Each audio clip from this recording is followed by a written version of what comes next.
Hello, everyone. Welcome to the Onyx PathCon 2025. Woohoo! Day two. Woo. We are kicking things off with the They Came From panel.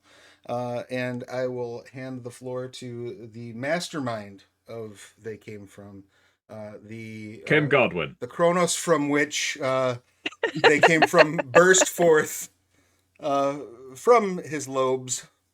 Matthew Dawkins, the floor is yours.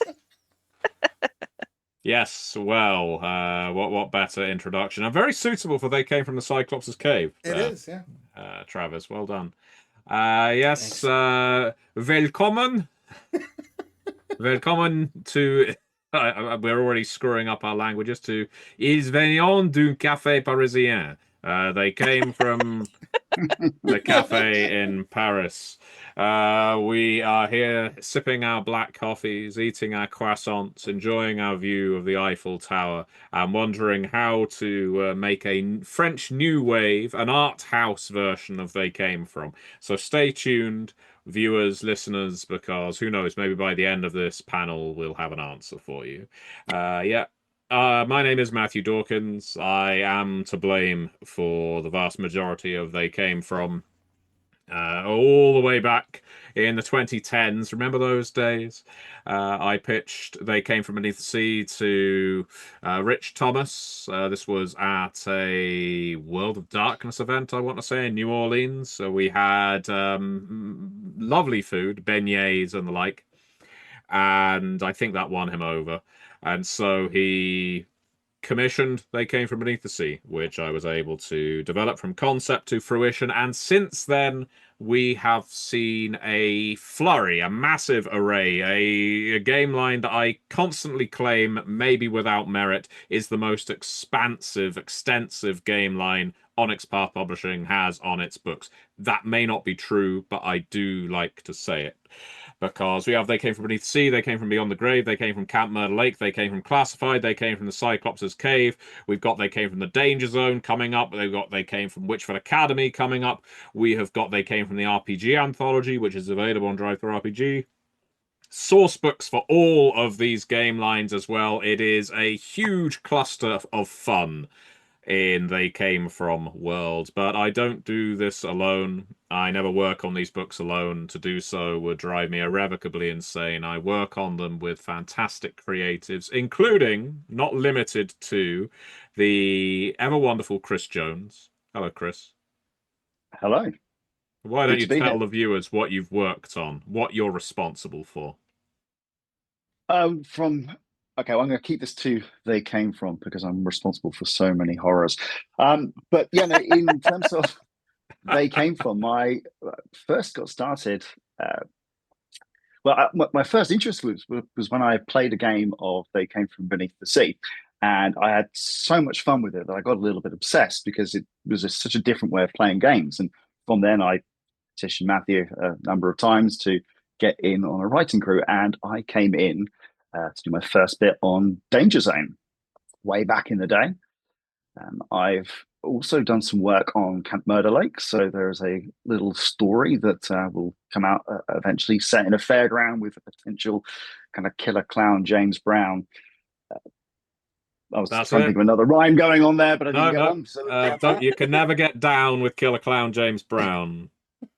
Funkland has only that got makes me one frown. space. Yes, it's only got space for one James Brown in Yes. town. But yeah, since then I've worked on Heroes of Action and Wonder, and they came from the RPG anthology. So if you are into your 1930s, 1940s film noir gangster type thing, I'm responsible for that. And then there's also the post-apocalyptic behemoth of the high octane apocalypse and all of the carnage and craziness that came with that. So yeah, that's me.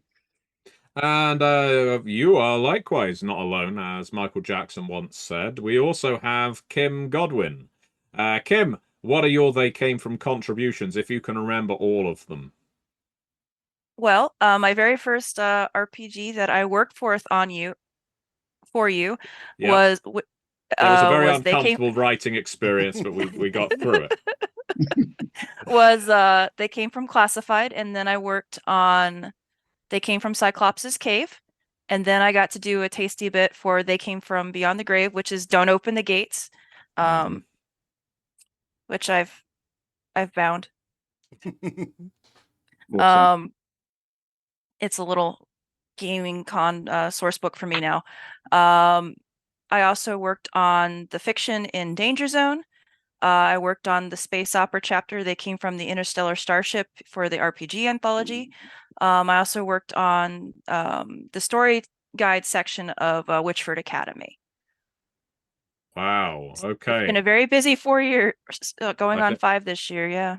Yeah, you and Chris almost have more credits on this game line than I do. But that isn't to completely segregate, corner, push out of this chat Travis Legge, because Travis has been one of the strongest contributors and cheerleaders to the They Came From line. Travis, what are you to blame for? I've been much more of a cheerleader than contributor, because in terms of cheerleading, I will say whenever given the opportunity, my favorite role playing game is They Came from the Cyclops' Cave, of which I've run an extensive actual play here on the channel.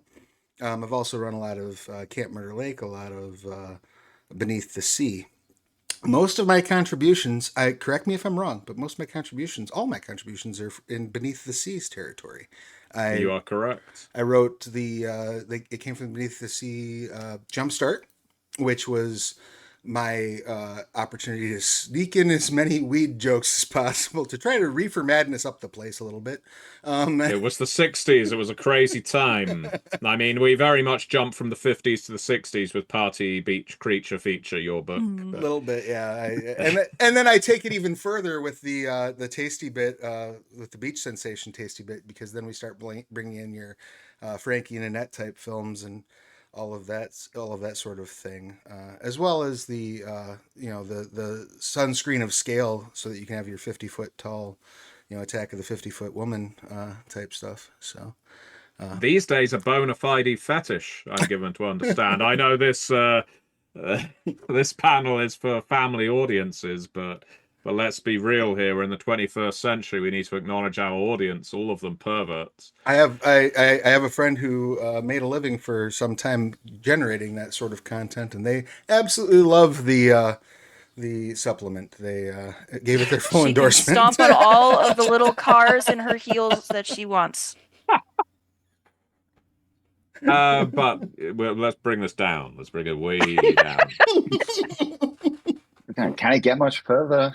We can try. We've got a good 50 minutes left, Chris.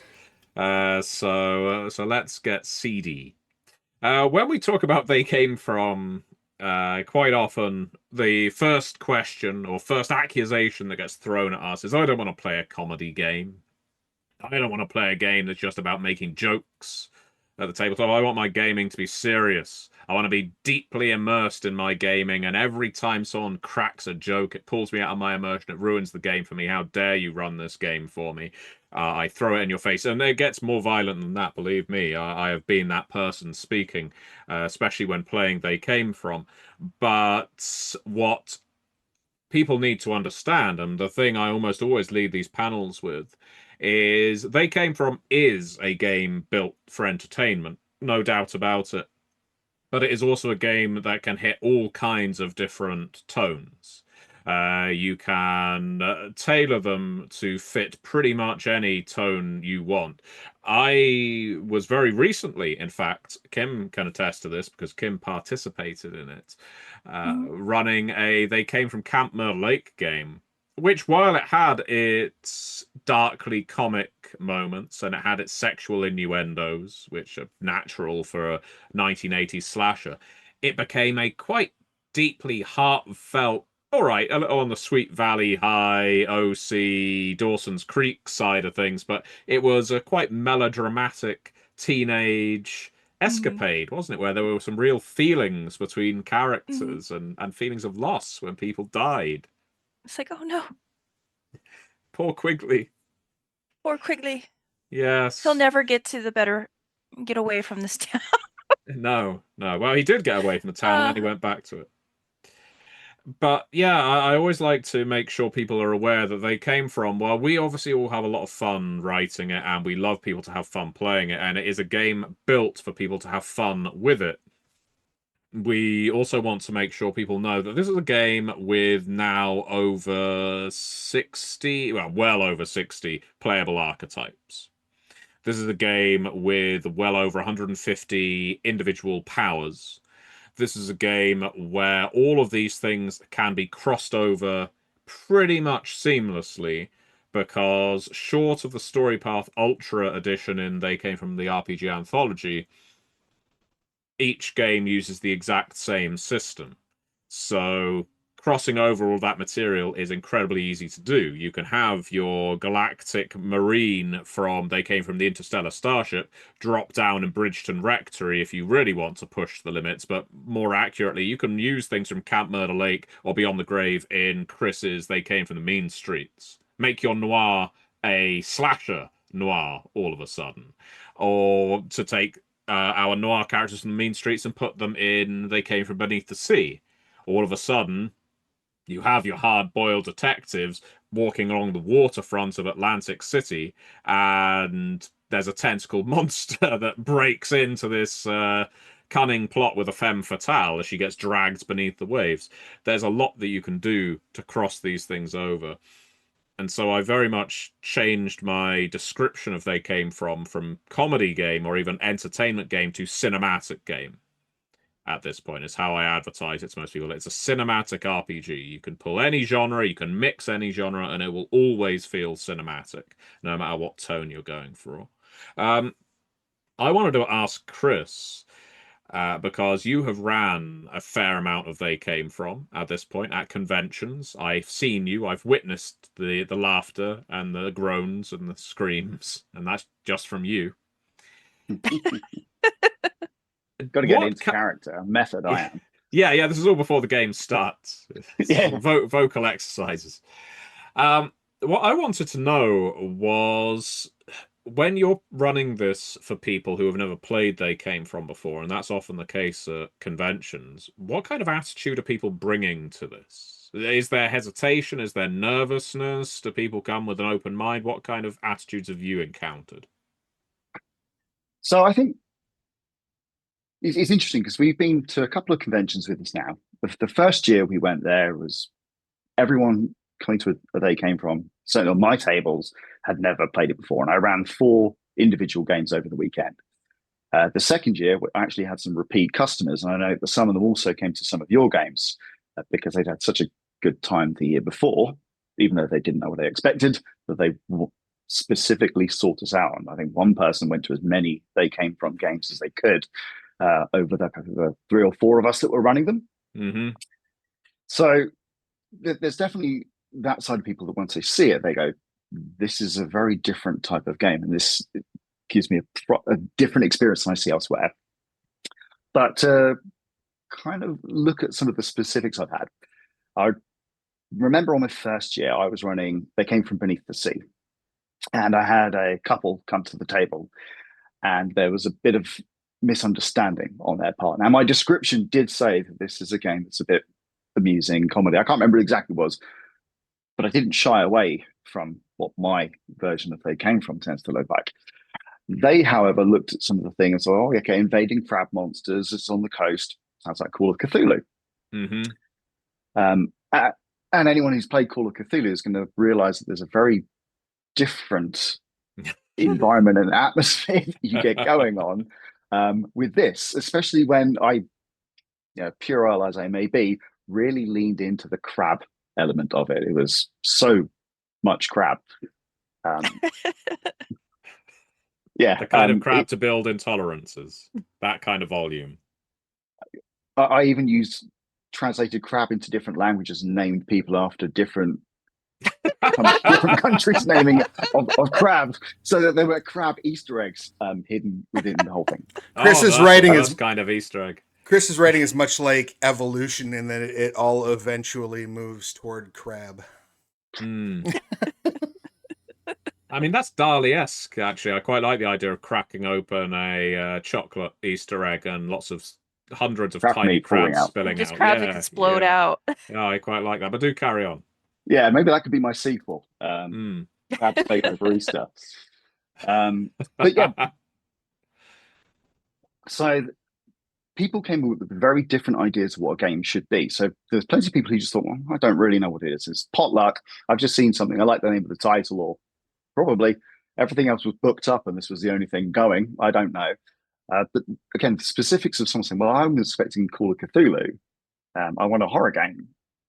And it's not that there weren't horrific elements, but clearly when you're describing some plastic suited beasts wandering around the cannery and having the mayor's head snipped off and people exploding into a million crabs or whatever, that's not Call of Cthulhu.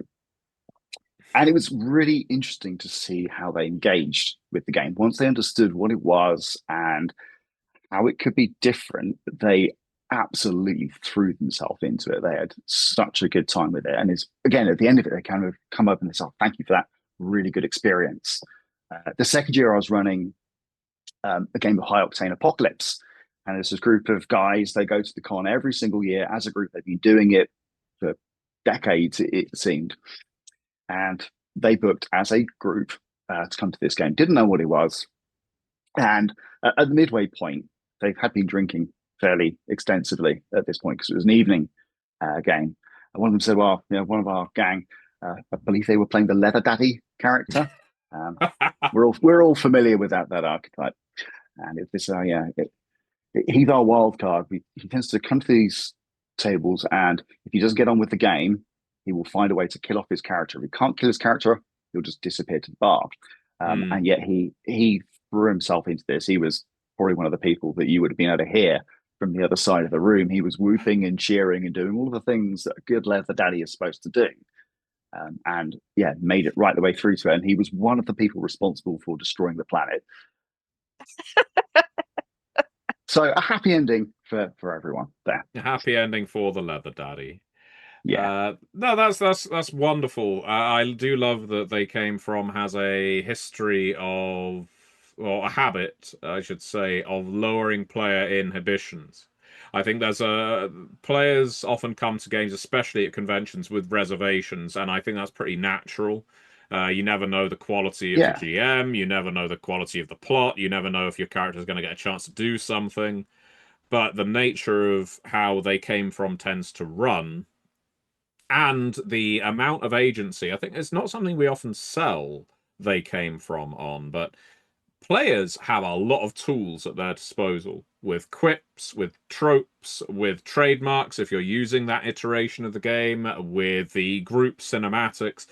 If you don't know what to say in character, you have lots of tools there to just allow you to do something. Well, you have a piece of paper that can tell you what to say.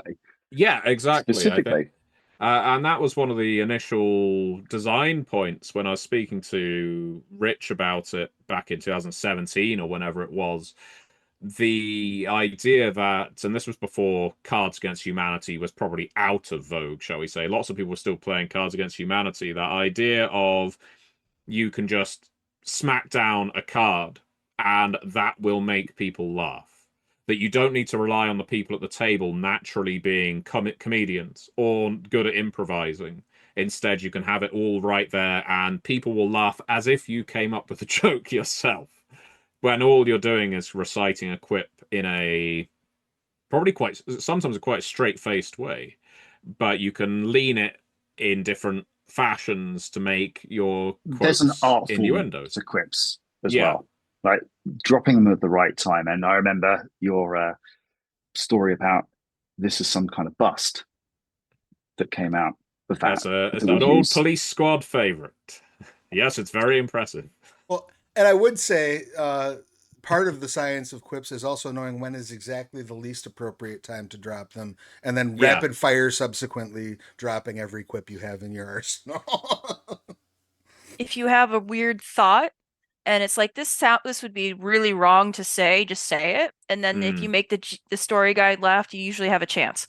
That's like, it's just like flabbergast. It's just like, ugh.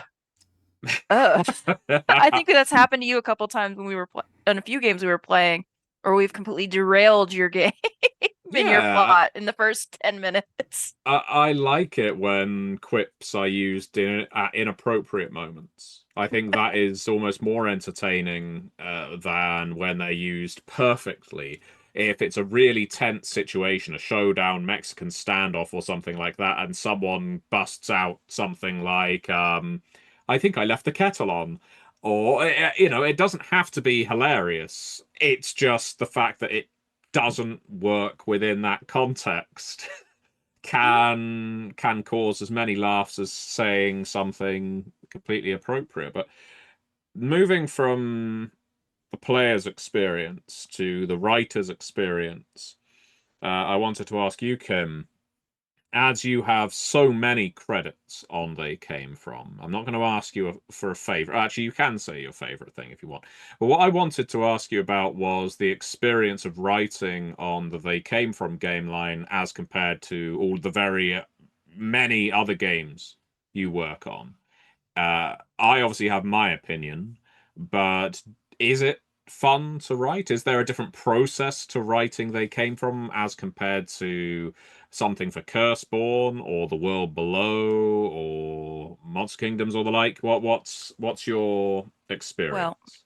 Well, it gives me an excuse to go back and revisit all of the really bad horror films I grew up with, because I grew up watching TNT's Friday Night Monster Madness. So it was like it was on Friday night. I was like 9 or 10, and I just stayed up all night, so because it started at like 9 p.m. and went until like 5 a.m. just watching every horror film, bad monster movies. So Night of Lepus, Bats, the Beastmaster movies, and then like all the weird Saturday morning cartoon shows like Land Sharks or Street Sharks, and all like a Street bunch of other Sharks. lots of Yes. other weird ones. Like when I was working on Don't Open the Gates, looking for inspiration, I went back and watched Cry of the Banshee. Was just watching actually because I was trying to remember the name of this horror anthology series that I watched when I was like 10. And I was like, "Do you remember the name of this, Dad?" And he's like, "I don't fucking know. You watch all these weird ones." But I was watching From Beyond the Grave. I really love Appropriate. anthologies. Yeah, every time I see Peter Cushing, I know he's going to be just play a jerk. Uh, but I like Theater of Blood, Mm. and it's a really good excuse to go back and watch all of the bad movies I grew up with watching that are like from the 70s, even though I'm an 80s baby. And just really watching these really goofy things and then looking at it and thinking, what can I do? How can I make this a playable thing? How I can make it fun? From Don't Open the Gates, it was kind of like there was several things that were rather creepy in it because I don't consider myself a comedic writer. I'm more dry. So that's really the challenge of it, is trying to make it funny Mm. without like it's like haha, I don't really write jokes. I write really awkward, inappropriate things, which end up being funny, like writing the fiction for Danger Zone. That was kind of the challenge. It's like, okay, I got to make this moment and just figure out how to make this scene weird and inappropriate, and that way it becomes funny without it being like, it's like, this is really strange. Like, if you don't mind me talking about it, one of the fiction pieces. Yeah, go for it. So like the first one was like they were standing, like the two characters were standing outside of a club doing a stakeout, and it's like, okay, how can I make this funny? It's like, well maybe do a weird continuity thing where every time we flash back, we cut back to one of the guys, he's smoking a different type of cigarette, like the continuity director just Yeah. kind of forgot. Or all of a sudden there's a cut in of like the wedding scene and there's mob guys going off, and now all of a sudden the bride who is holding a bouquet is now holding a Tommy gun. It's Mm. like, where the fuck did that come from? It's just like really strange continuity things that you see in these bad movies that I find funny that are just done completely straight. So that's really the challenge. It's like, okay, what hot take can I bring out in this? And it's just like do something off the wall. I think with the puppet, I kind of I was on pain medication, so it just kind of went really off unhinged. It's like, what would my friend Kyle do in a game to really fuck with me, and just be just like off the wall crazy? It's like, okay, let's do this. This is a character that he'll play. So I tried to Mm. think about that too. Yeah, that isn't to say that every writer who's worked on They Came From has been doped up on pain medication It during helps. their assignments. Not on But pain you know, medication, no.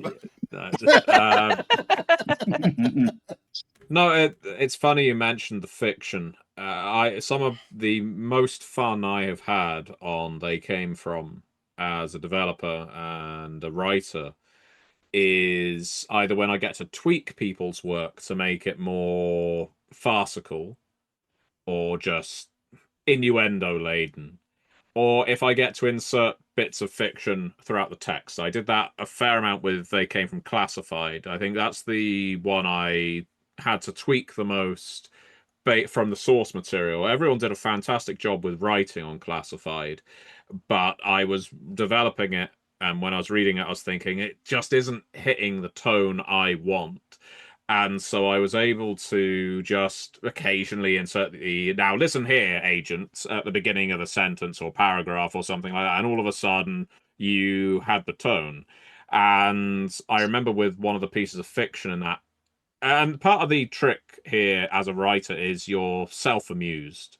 A lot of writers are self-amused. We end up getting to the stage where the only things that make us laugh are our own work.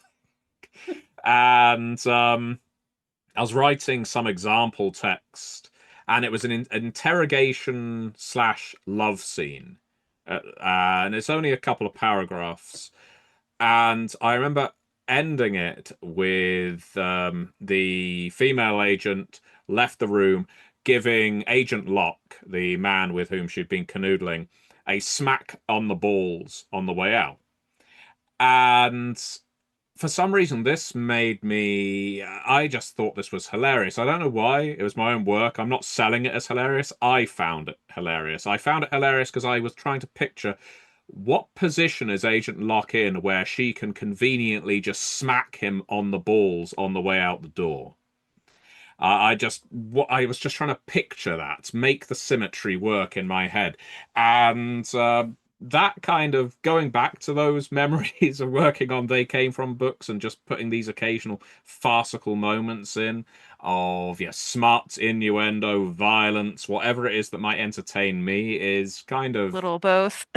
yeah. It's kind of my highlight. But something I wanted to ask Travis Yes. is you mentioned that you've been a cheerleader and you still have good legs for it. Thank you. I But appreciate it. you know, but you've been running They Came From at campaign length on a Yes. number of occasions now, and something I often Yes. hear people say about They Came From is it's a perfect one-shot game, which I agree with. I think it is a perfect one-shot game. But Absolutely. you've been running campaigns of it, so how do you feel the game translates to campaign length? What are the benefits? What are the obstacles? Well, honestly, I think the biggest obstacle to translating into campaign length is just uh, figuring out what structure you want to follow. Because there's kind of two ways to tackle it. I know we talk a lot about They Came From being cinematic, which is 100% valid, but I think sometimes might might make it a little bit less obvious that that translates just as well to sort of a serialized, like a television type of a basis, right? So like the Cyclops's Cave campaign that I've run on the channel is very much treated like a Saturday morning cartoon, effectively. You know, Hmm. it's our take on He-Man and the Masters of the Universe for the most part. Yeah. And very thinly Yeah. veiled at some points. So you can take it. You can take your inspiration more from. You're still playing in the exact same genres, but you're looking at it in terms of the way a television showrunner might approach it, as opposed to a director. That said, though, if you want it on a grander scale, you can also look at it in terms of like a film franchise. You know, you can build out your own. They Came From MCU. You can build, or you could build out like a, even just like a Star Trek thing where you have 11 movies or something like that, and each one of them has sort of the overarching genre but there are also little genres within it. You know, Star Trek Yeah. is a really good example of how, like, yes, it's sci-fi, but it's also literally everything else at one point or another. You know, Hmm. so those, I think, are your best touchstones if you want to run it at campaign length. Is try to look at the ways that like a serialized TV show might happen, or look at the way that like a series of sequels or a shared cinematic universe would come together, and let that be kind of your guiding star. And I think that offers a lot of cool, fun opportunities for you to, bring back villains later. All the fun stuff that you get to do in a campaign, you can now bring that through the lens of cinema, or television, and really, it really sings. It really sings in an amazing way when you use it that way, in my experience. So. Yeah, no, I agree. I mentioned the Camp Myrtle Lake game I had been running recently for Kim and her group. I run lots of games for supporters of my Patreon, and Kim is in one that played two They Came From campaigns back to back. It was Camp Myrtle Lake and then Classified. Mhm. And Camp Myrtle Lake was episodic. It was a bit like Dawson's Creek. Every single time we ended, it was almost on a cliffhanger, a more of a emotionally dramatic cliffhanger than, let's say, a everyone's going to die cliffhanger. Though, that came near the end. Whereas Classified did to me feel like just a very long movie stretched across something like 5 sessions. Terrence Malick directs Naked Gun. Um, of course, Omar Sharif was in Top Secret, which so there is some connectivity. But anyway, I want to talk now about some upcoming releases. Some They Came Froms for the future. We've spoken about what's so fun about this game. Let's talk about what's going to be even funner, if that's a word. We very recently released They Came From the RPG Anthology on Drive-Thru RPG. If you have not picked that up already, that does have 11 games in. It has a quick play system. It has the Story Path Ultra system. And of those 11 genres, let's see if I can remember all of them. Look at that. There's They Came From the RPG Anthology. Kim dutifully buying in hardcover every book she works on. Oh yeah, and I give him to my dad, and he's like, "Oh my God, there's everything you need to play for this game is in this book," and I'm like, "Yes," and he's like, "Shit." Shit, indeed. That's the They're exclamation heavy. we look for, one way or the other. So we have got They Came From the Mean Streets. We have They Came From the Interstellar Starship. We have They Came From Bridgeton Rectory. They came from Cowboys Gulch, and they came from. I'm looking for a fifth one, The Bard's Quill. That is our initial 5 in RPG Anthology, and then we move into stretch goal territory, which frankly became obscene. We have they came from the billiard room with the candlestick. They came from the high octane apocalypse. They came from beneath capes and cowls. They came from the meticulously planned bank job. They came from the Steel Dragon fighting tournament. And which final one am I missing, everybody? I'm missing one. They came from under the skull and crossbones. It is They Came From Under the Skull and Crossbones. Pirates. Michele will kill me.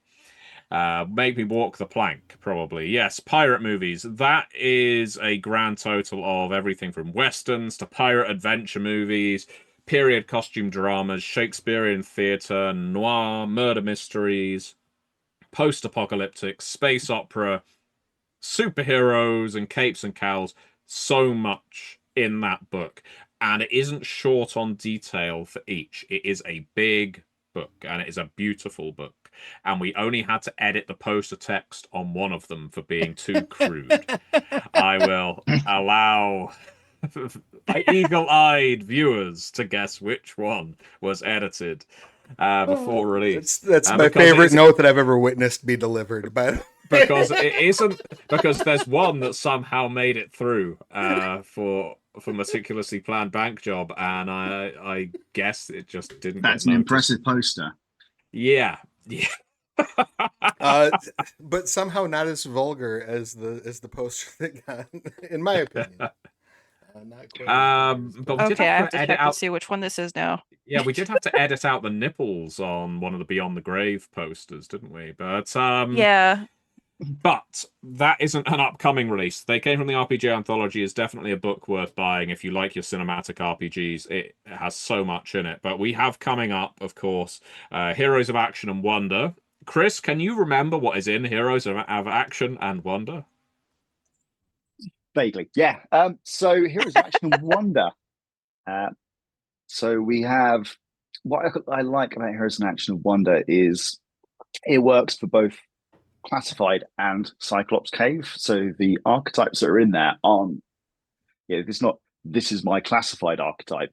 If we got like our shapeshifter type, for example, that's one of the archetypes in there. This could be some sort of spy who uses Mission Impossible style fake faces or dresses up nicely, or it could be some sort of drug enhanced beast of a person who can do crazy things, or in the more Cyclops Cave type thing, it is someone who can take on other forms and shapes. So all the archetypes are very much written for, okay, well, this berserker, well, they could just be some roid addicted person in 70s spy films, or they could be, Conan type or whatever. So it was an interesting balance to do that. And we had the berserker, the shapeshifter, and one other that Anti-hero. The anti-hero, yeah. They're all played by Vernon Wells from Commando. And I think Chris is muted somehow. I don't think so. No, I'm no, not muting myself. No, I was just being quiet.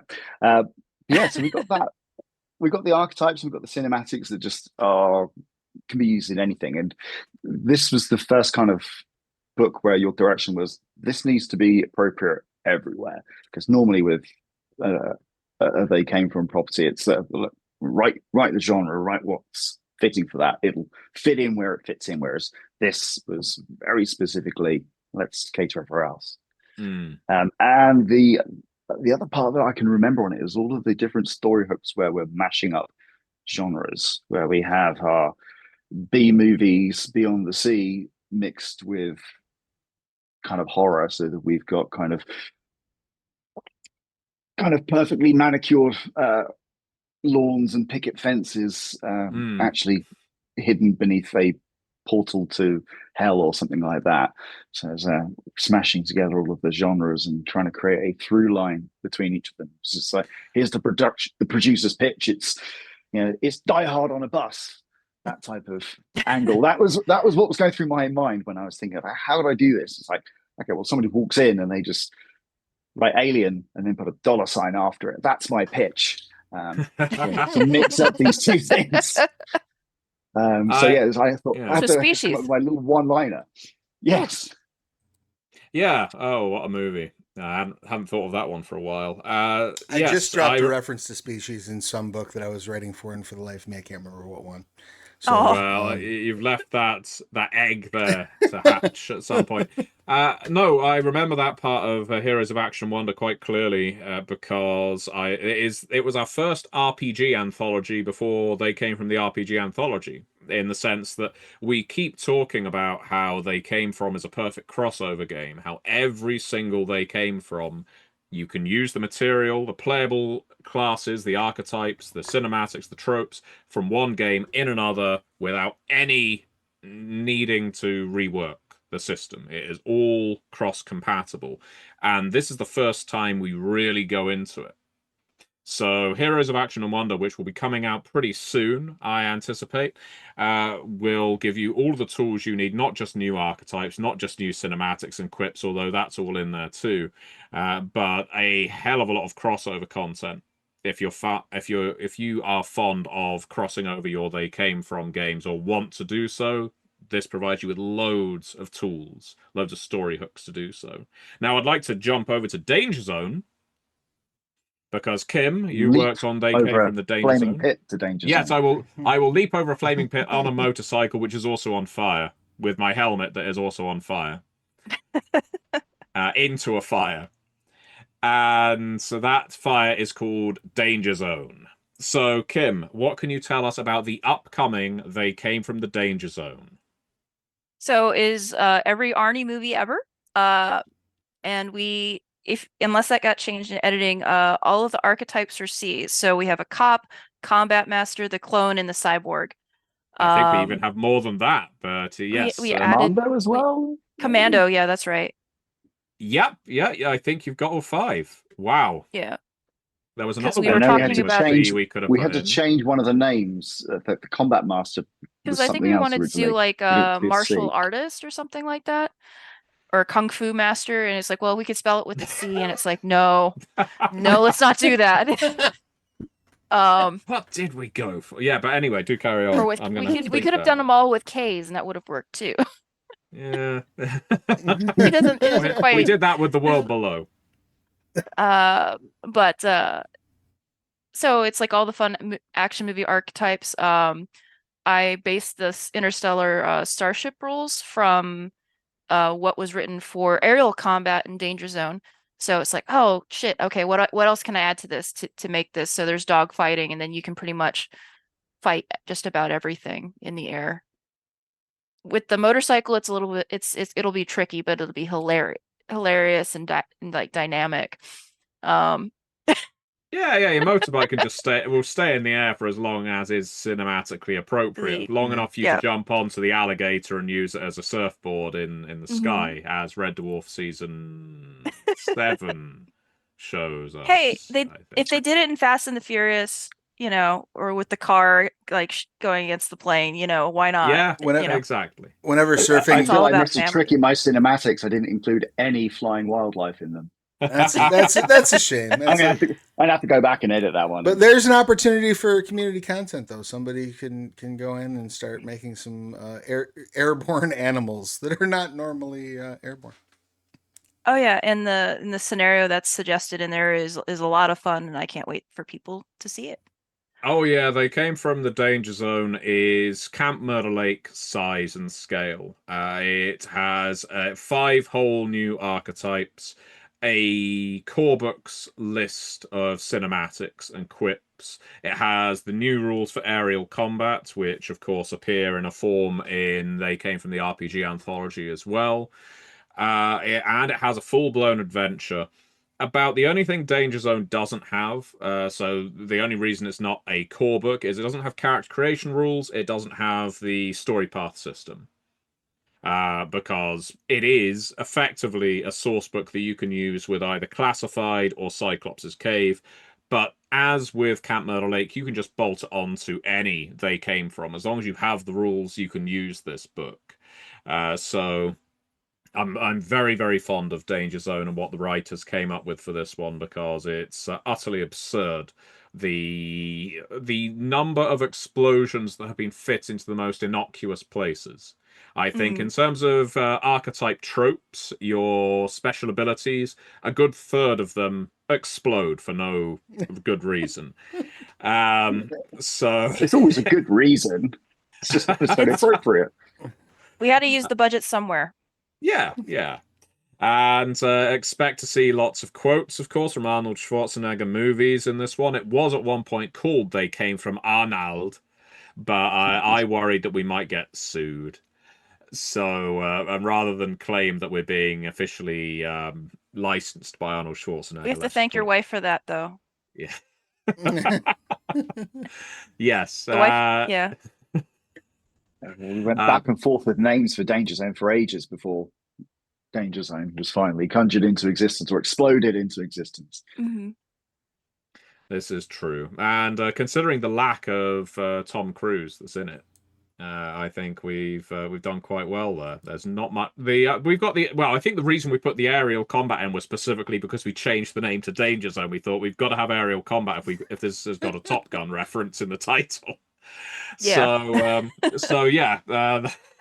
Sometimes I'm pretty these sure things that I get put some developed. sort of things about clinging onto the wings of a biplane and fighting across that as it's in flight, which I think that really Christopher McQuarrie has somehow stolen an advanced copy of Danger Zone and used it as inspiration. Because, I mean, coincidence? I think not. No such thing in Hollywood. And and They Came from the Danger Zone is another book that should be coming up soon. So if you're looking for They Came From announcements, Heroes of Action and Wonder, They Came from the Danger Zone, and then our next big book, which some of you might have heard of, but we haven't spoken about at a huge amount of length, is They Came from Witchford Academy. So I shouldn't speak at full length about this. I didn't develop this one. This is a book by Michele Marsala. This is the first They Came From book of size that has been developed by anyone other than myself, or I co-developed or developed all of them. But Witchford Academy is Michele's baby, and this is a fantastic, fantastic role-playing game that allows you to play your magical school style RPG. If you like your Wednesday Adams, if you like your let's not mention the obvious. Let's go for if you like a series of unfortunate events. If you like your teenage young adult style adventure with the occasional strain of magic and wonder, They Came from Witchford Academy is just absolutely marvelous. I contributed fiction to it. And Kim, you mentioned you were on Witchford Academy. What can you tell us about it? So I worked on the story guide chapter. So like pitching different settings you could use in it. So we talked about magical girl, Mm-hmm. how magical girl stories, because those are really good in schools, and like the student archetypes with the different magic students was pretty good. I talk a little bit about slice of life anime tropes as well. So talking about like the beach episode, talking about bullying, different school calendar things, and then like how the most dangerous thing that the students have to face is usually not is like surviving the classes and then being expected in the monsters. It's like Yeah. you know, it's like I can't fight the monster today. I have finals. And it's like, well, tough, you know, if Yeah. you don't pass this test, you don't graduate. It doesn't matter if the monster destroys the school. You still have that quiz tomorrow.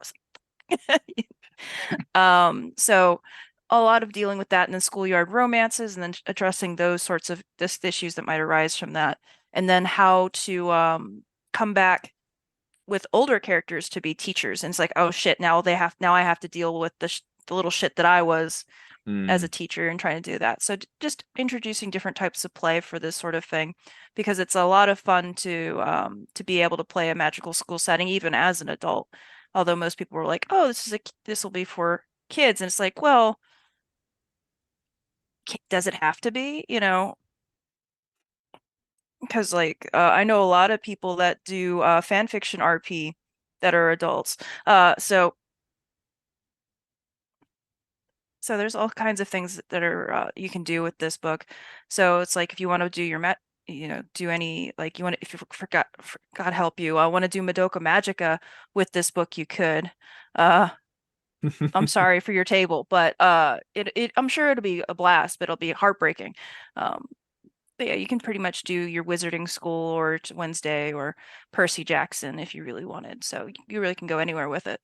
Yeah, I know in my fiction I drew a fair amount of inspiration from Kiki's Delivery Service. There's a fair amount of Miyazaki, I should say, in this one, as well as Owl House and which one is it? Little Witch Academia. There's all kinds of references that if you're fans of Sabrina as well. Gosh, there seems to be a lot of interest in teenagers becoming spellcasters, and this book has that for you in spades. Now, with 10 minutes remaining, Witchford Academy will be coming up soon as well. I anticipate it will probably be following Danger Zone and Heroes of Action and Wonder. But you never know how these things roll out. Quite often, it is entirely dependent on artists and when they get their work to us. And that will often affect the schedule. As Chris mentioned, we also have a Camp Myrtle Lake sourcebook coming up. And with 10 minutes left. I turn this over to the live viewers. If anyone has any questions they want answered about movies or about games, specifically about They Came From, but hell, you can ask us anything. We're very easygoing. Please go ahead and ask. And while we are waiting for your questions, I will now read from Witchford Academy Fiction. Because I have it in front of me right now. I reminded myself of it. So, we read from chapter 1 while we wait for questions. Admission. Ariadne watched as the worlds whistled past the steam train's window, her eyes trying to fix on one of the many pieces of exotic scenery cluttering the landscape. A tree with pink and silver leaves, a wyvern swooping down to snare a worried cow, a burned-out Fiat Uno in a ditch.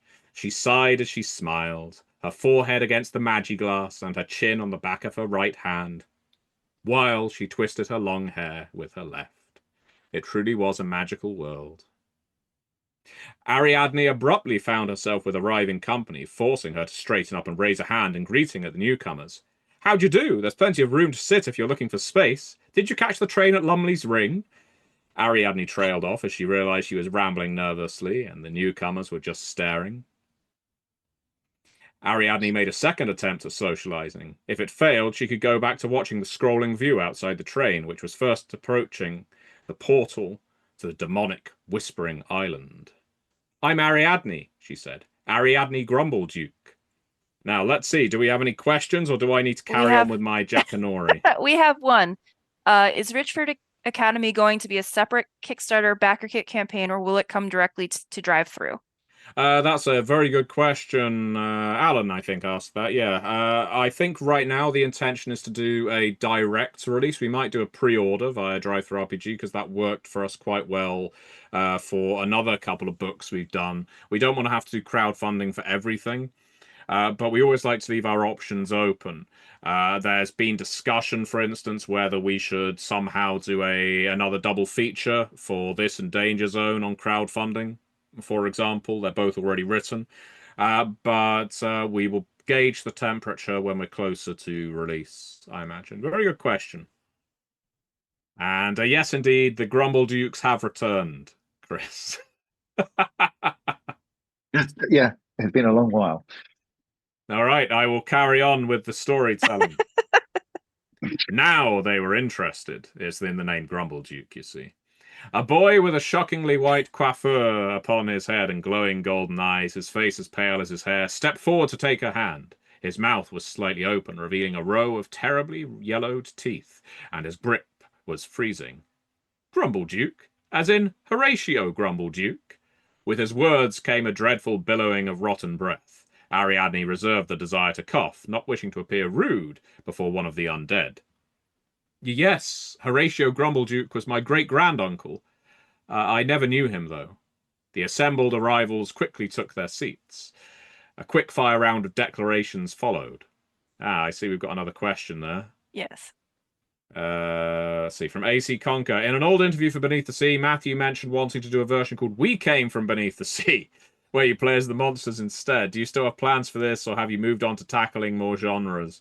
That's a good question. I must have mentioned that as is an inspired idea, isn't it? And I then promptly forgot about it. I'm taking your question, AC Conqueror, turning it into a pitch. Right now, that isn't something that we're working on, but that's something we definitely could consider. I think it's like Michele's pet project that he's working on secretly. The kaiju game. Yes. Yeah, I definitely think playing as kaiju and monsters and things like that is a very valid approach to this. Although King of Tokyo is a fun game.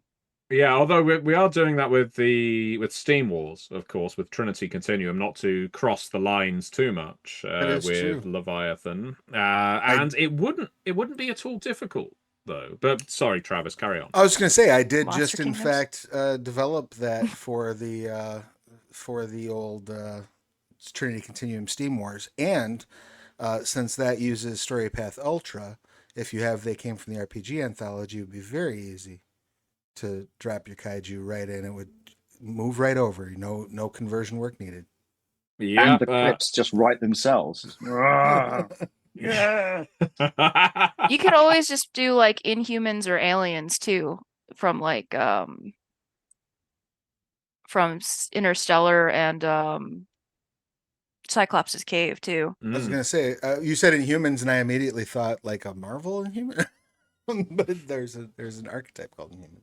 I mean, we've got a recurring villain called Kang in Classified and Danger Zone, increasingly cyborged, but it isn't the same one. That's fair. Okay, well, we might wrap up with a little more fiction then, if we have no further questions. So a quick fire round of declarations followed. Liver sucks, vouched the undead boy, his decayed teeth and gums still on show. Parsley pepper, said one of the girls, dreadlocks cascading down over her shoulders as she undid the tie keeping them up in a knot. Indigo apple bum, offered the oldest boy in a sing-song accent, more cautious than the rest. Fiddleton Fizz, concluded the warmest-looking child, as not only were their cheeks rosy red and their smile compassionate, but they had been stuffed with an oversized winter coat and were clearly feeling the heat. I'm pleased to meet you. Ariadne moved her bags aside to give the teens more room. The band of four eyed her quizzically until Fiddleton laughed. Those weren't our names. We were offering you sweets we bought from the refreshment car. Imagine someone having a name as stupid as Fiddleton Fizz. No, I'm Galoply Mile, and she went around the carriage, introducing them in the same order as before, starting with the undead child. He's Auric Dark, she's Ignatius Spume, and the oldest boy is Owen Evans. He's Welsh. Everyone in the carriage laughed now, as they shared out the apple bums, peppers, and fizzes, and Owen said boyo a lot. Only Auric ate the liver sucks, sugared bile dripping onto his shirt. Now, I'm not going to continue further. But I love it when you read to us, Matthew. It's... I know. Well, I have to fill the airtime somehow. this audience is giving us nothing. Hey, if you want to pitch They Came again, we'll see how. We sometimes, as we're coming to our closing minutes, we sometimes talk about what we would do next for They Came From, and there is always someone, usually Kim, who suggests making some kind of pornographic They Came From. But my contention is it isn't a genre in its own right. You can make any They Came From pornographic if you really want. That's true. They came from the writer's secretly disguised or barely disguised fetish. Yes. Hey, Ron Jeremy could be every archetype. It'd be perfect. Yeah. He has a lot of range besides plumber. I would hate to see what for something. Yeah, I would hate what the quips would be. Well, a hell of a lot of range. He can reach up to medium range band. Marilyn Chambers was amazing in Rabid, which was a mainstream film-ish. So Travis is the expert on these things, of course. I'm a big fan of David Cronenberg. What can I say? I love David Cronenberg as well. Well, it's also like a lot of like low budget horror are like softcore, so it's just like there's just an excuse for side boob. Exactly. So, we should have had that as a cinematic. Sudden side boob. I'm just now thinking of Cronenberg ones like They Came From the New Flesh, or They Came because the Pit, that was like the most normal thing in the Pit was this random side boob that he was creeping on like the babysitter. Another Cronenberg. See how that cinematic would work. It's just a distraction type technique. Yeah, and that would work in a classified game as well. Yes, I was about to say that's where you get your Roger Moore characters too. One brief moment, I thought that was a joke name, Roger Moore, and then Roger Moore. I don't mind if I do, Scaramouche. It's another Ron Jeremy character name. That's a nice chest you have. I would like to see the whole set one day. Just some kind of bust. Yeah. And we have returned to zero. We are back to the start of this panel, which is appropriate. This is appropriate. If I can ask anybody anything as we wind up now, if you're watching this live, and I can see that we are well into double digits of people who are, if there is a They Came From you would like to see, if you want to see another They Came From book, please get involved on the Onyx Path Discord and comment in the They Came From general channel. I sometimes convince myself we have covered every conceivable genre outside of nunsploitation, which I'm jealously guarding. And of course, Dawson's Creek, as we know. Dawkins Creek will live forever in my mind. And I'm looking forward to crossing over They Came From Camp Murder Lake with Witchfoot Academy and killing all those teenage wizards. But God, that would be amazing, wouldn't it? A slasher stalking the halls of Witchfoot Academy. But I put it to you, viewers and listeners, if you have any thoughts on where you'd like to see They Came From going, get on over to the Onyx Path Discord, get into the They Came From general channel, and say what you'd like to see. And I'm not accepting Saturday morning cartoons or musicals. And it isn't because I hate them. Far from it. I think Saturday morning cartoons could work. And in fact, it is one on the back burner. So I don't need... Although if you want to see it, go ahead. Musicals, much like our porno topic, musicals can be overlaid on anything. There is no such thing as just a musical. It's a romantic musical, it's a murder musical, it's a political musicals are a porno musical. Exactly. Well, I mean that really is a criticality incident there, I think, when you combine those two. It's a bit of a hat on a hat or something else on a something else. I think they call it a Dutch cap. I didn't bring my Dutch cap, so I just brought a pair of clogs. So with that said, do we have anything else to say, panelists? Nothing of value. Same as it ever was. Yes. Same as it ever was. I would It's say the Earthbane panel next, right? the Earthbane panel Earthbane is next. I would encourage you to hang out. I'm going to be, when we wrap up here, I will be raiding over to Plastic Age Plays, where there is a Curseborn actual play in progress, and then swing back here in about 30 minutes' time for the Earthbane panel. I wonder who's on that panel. Several people that are here. I'm not. No. I'm gonna go and I don't know, look at the sun or something. I'm gonna go touch some grass while everybody else is paneling. Don't do it through a pair of binoculars. No, it's a bad idea. Bad idea. Yeah. Yeah. If anybody else has any other goodbyes before we. My final goodbye is just to say to Alan, who has commented, could we make a community content supplement that provides special effects and musical and rules to transform where They Came From into a musical on StoryPath Nexus? Yes. Simple as that. Absolutely. That is a perfect StoryPath Nexus sourcebook, because I cannot imagine releasing a sourcebook in its own right about They Came From the musical, or They Came From Broadway. But if you want to do it, Alan, you have my blessing, and I'll leave you a 5-star review. Sight unseen. We'll corrupt the process. Glorious. Any last words before we hit the bricks, Chris? So I think on the musical side of things, it's absolutely viable. At a convention, I had one of the players stand up towards the end of the session and invent a song and dance routine that was the national anthem of the crab people. So if you can do that in a convention, surrounded by many, many people, off the cuff, you can do it with horror, you can do it with spies, whatever, nunsploitation, Ron Jeremy-esque things. Oh, World's your oyster. Beautiful. So yeah, it can definitely be done. Ron Jeremy is the Mother Superior. I'm fairly certain Ron Jeremy has played a Mother Superior at some point. But that said, Is that what you call it? Any last words, Kim? No, I'll see you guys in the next panel. Excellent. Folks, once again, thank you so much for being here. Thank you for making Onyx PathCon always a good time. Hang out. Most of these wonderful faces will be back in about 26 minutes or so. And until then, enjoy some Curseborn. Thank you all so much for being here. Bye, everybody. Thanks, everyone. Bye.